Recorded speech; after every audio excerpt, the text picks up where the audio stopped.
अस्सलाम वालेकुम दोस्तों। हमारे जिस्म में बलगम यानी रेशा पैदा होने की बहुत सी वजूहात हैं। क्योंकि आज का टॉपिक बलगम को अपने जिस्म से और फेफड़ों से कैसे ख़त्म करना है इसके बारे में है।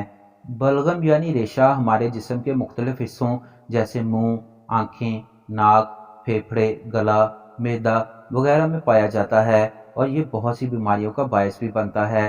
सबसे पहला प्रॉब्लम जो ये पैदा करता है, ये हमारे फेफड़ों में जमकर हमें सांस लेने में दुश्वारी पैदा करता है। सांस में ऑक्सीजन लेवल को कम करना और कार्बन डाइऑक्साइड की मिकदार को बढ़ाना।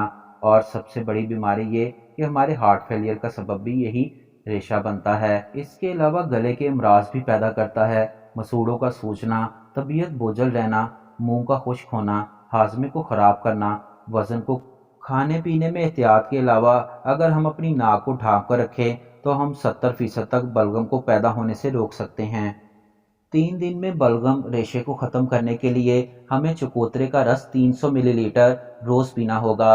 अगर ये आपको कड़वा लगे तो इसमें पानी शामिल कर लें या फिर इसकी जगह इतनी मिकदार में अनानास का रस भी पिया जा सकता है।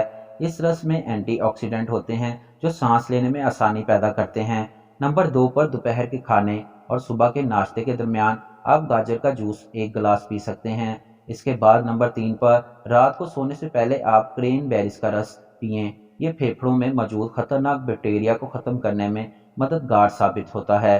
और नंबर 4 पर इसी तरह ब्लू बेरीज का इस्तेमाल भी हमारे फेफड़ों के लिए बहुत मुफीद है, जो हमारे जिस्म और फेफड़ों से रेशा ख़त्म कर सकता है। वीडियो अच्छी लगी हो तो लाइक ज़रूर कीजिएगा। चैनल को सब्सक्राइब नहीं किया तो काइंडली सब्सक्राइब कर लें। साथ में लगे बेल आइकन को प्रेस कर लें ताकि आपको मेरी वीडियो के नोटिफिकेशन बर वक्त मिलते रहें। अल्लाह हाफिज़, गुड बाय।